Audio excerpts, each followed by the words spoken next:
ശ്രീനിവാസൻ വെറുമൊരു നടൻ മാത്രമല്ല, തിരക്കഥാകൃത്ത് മാത്രവുമല്ല. VKN പറഞ്ഞതുപോലെ സമീപകാലത്തായി സകല പ്രശ്നങ്ങളിലും ഇടപെട്ട് കളയുന്ന ആളാണ്. പച്ചക്കറിയും അഴിമതിയും അവയവ ദാനവും കടന്ന് വീണ്ടും പഴയ കൊലപാതക രാഷ്ട്രീയത്തിൽ കയറി പിടിച്ചിരിക്കുകയാണ്. കാര്യം അബദ്ധം എന്നൊക്കെ വിളിച്ചു പറയുമെങ്കിലും ഇടയ്ക്ക് കാര്യങ്ങളും വിശദീകരിക്കുക എന്നത് ശ്രീനിവാസന്റെ ഒരു വീക്ക്നെസ്സാണ്. അപ്പോൾ ഇന്നത്തെ പരിപാടിയിലേക്ക് കടക്കാം. അസമയത്ത് മഴ പെയ്യുന്ന കാലമായതിനാൽ മഴയത്ത് പരിപാടി മുടങ്ങുമോ എന്ന ആശങ്കയിലായിരുന്നു സംഘാടകർ. എന്നാൽ പിന്നെ ഒന്ന് പ്രാർത്ഥിച്ചാലോ എന്നായി. പുലിമുരുകൻ്റെ കാലമാണല്ലോ, സ്വാഭാവികമായും മുരുകനെ വിളിച്ചു കളയാം എന്ന് ആലോചിക്കും. മുരുകൻ വിളി കേൾക്കുമോ? പണ്ട് കൊല്ലത്തൊരു ചടങ്ങിൽ തമിഴ് ഗായിക മുരുകനെ വിളിച്ച അനുഭവമാണ് ശ്രീനിവാസൻ പങ്കുവച്ചത്. മുരുകാ, അങ്ങനെ പരിപാടി തുടങ്ങുന്നതിൻ്റെ കുറച്ച് നിമിഷം മുമ്പ് ചെറുതായിട്ട് മഴ ചാറാൻ തുടങ്ങി സ്റ്റേഡിയത്തിൽ. അപ്പോൾ അവർ തമിഴ് ഗായികയാണ്. അവരുടെ അടുത്ത് സംഘാടകർ തമിഴിൽ ചെന്ന് പറഞ്ഞു, അമ്മ മഴ വരപ്പോകുന്നത് എന്നെ പെണ്ണു. അപ്പോൾ അവർ ചുറ്റും നോക്കി. എന്നിട്ട് സംഘാടകരോട് പറഞ്ഞു, കവലപ്പെടാതെങ്കോ ഞാൻ പാത്തുക്കറേ. എന്നിട്ട് ഇവർ മുകളിലേക്ക് നോക്കിയിട്ട് മുരുഹ എന്നൊരു വിളി വിളിച്ചു. അപ്പം തുടങ്ങി മഴ. 4 ദിവസം കഴിഞ്ഞിട്ടാണ് നിന്നത്. മുരുകനൊക്കെ ഭയങ്കര തിരക്കുള്ള ആളല്ലേ. ഇവിടെ കൊല്ലത്ത് വന്നിട്ട് മഴ നിയന്ത്രിക്കാൻ പറ്റുമോ മുരുകന്? എന്തെല്ലാം കാര്യങ്ങൾ നോക്കാനുണ്ട്. അല്ലെങ്കിലും ദൈവത്തിന് എന്തൊക്കെ പണിയുണ്ട്. മഴയെ നിയന്ത്രിക്കലല്ലോ ദൈവത്തിൻ്റെ ജോലി. എന്നാൽ ദൈവത്തെ പോലെയല്ല താരങ്ങൾ. താരം പുലിയായാലും മുരുകനായാലും പ്രത്യേക തരത്തിൽ ആരാധിക്കുന്ന ഒരു പരിപാടിയുണ്ട്. എന്നാൽ ശ്രീനിവാസന് ആരാധകർ ഉണ്ടോ എന്നത് ഒരു ചോദ്യമായി പണ്ടേ ഉള്ളിലുണ്ട്.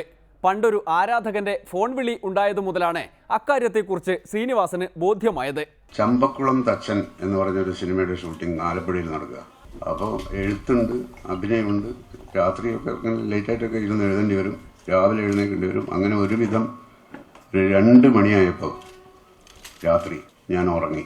അപ്പോൾ ഹോട്ടലിലെ ഈ മുറിയിൽ ലാൻഡ് ലൈൻ ഫോൺ അടിച്ചു, റിങ് ചെയ്തു. ഉറങ്ങി വരുന്നതേ ഉണ്ടായിരുന്നുള്ളൂ. അപ്പോൾ തന്നെ വല്ലാത്തൊരു ബുദ്ധിമുട്ടായി. അപ്പോൾ ഞാൻ ഫോൺ എടുത്തു. അപ്പോൾ ചേട്ടാ, ഞാൻ പിന്നെ അബുദാബിയിൽ നിന്ന് വിളിക്കുകയാണ്. ഞാൻ ചേട്ടൻ്റെ ഭയങ്കര ഒരു ആരാധകനാണ്.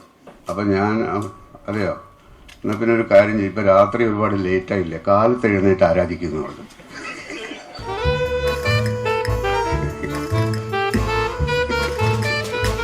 രാത്രി 2 മണിക്ക് ആരാധിക്കുമ്പോൾ കുറച്ച് ബുദ്ധിമുട്ടല്ലേ.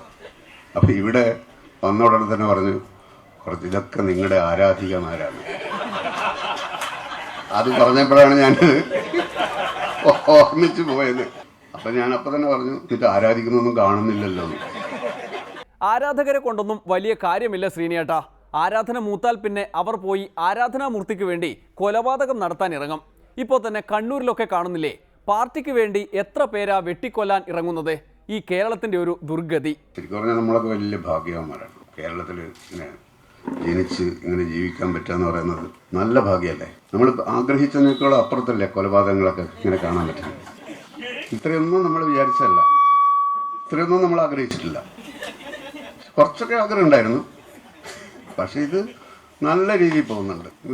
ഇത് വളർന്ന് പന്തലിക്കണം എന്നാണ് ശരിക്കും പറഞ്ഞാൽ നമ്മൾ ആഗ്രഹിക്കുന്നത്. ഇന്ത്യയിൽ തന്നെ ഒരു 1-ാം സ്ഥാനത്തേക്ക് കേരളം ഇതിൽ വരണം. കാരണം വേറെ കാര്യങ്ങളിലൊന്നും അധികം 1-ാം സ്ഥാനമില്ല. കാശ്മീരുമായിട്ടാണ് നമ്മൾ മത്സരിക്കേണ്ടത്.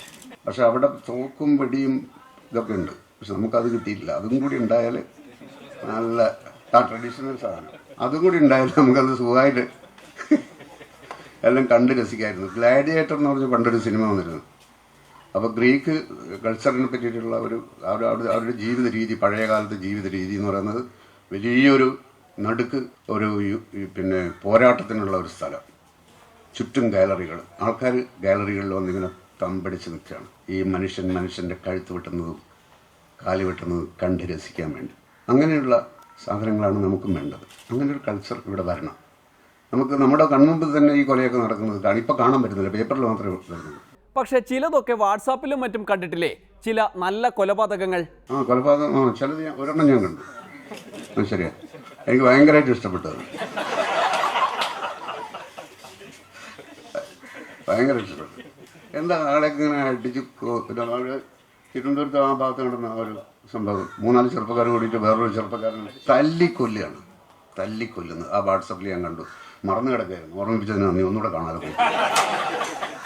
ഇങ്ങനെയൊക്കെ പറയുന്നത് കൊണ്ടാണ് ശ്രീനിയേട്ടനെ ആളുകൾ അരാഷ്ട്രീയവാദി എന്ന് വിളിക്കുന്നത്. ഞാൻ അരാഷ്ട്രീയവാദിയാണെന്ന് പറഞ്ഞു.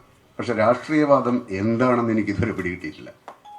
അപ്പോഴല്ലേ അരാഷ്ട്രീയവാദം എന്താണെന്ന് മനസ്സിലാവുള്ളൂ. എന്താണ് രാഷ്ട്രീയവാദം? കാക്കലോ സാധാരണക്കാരൻ്റെ നികുതി പണം എല്ലാവരും എടുത്തുകൊണ്ടുപോയി സുഖലോലുപരായിട്ട് ജീവിക്കല്ലേ. ആരുടെയാണ് പണം? ഈ നാട്ടിലുള്ള നമ്മൾ ഓരോരുത്തരുടെയും 3.5 കോടി ജനങ്ങളുടെ ടാക്സ് മണി. ഈ സാധനം എടുത്തുകൊണ്ടുപോയിട്ടാണ് അവർ ബംഗ്ലാവുകളിൽ താമസിക്കുന്നു, രാജാക്കന്മാരാകുന്നു, നമ്മൾ ആളുകളൊക്കെ വെറും അടിമകൾ.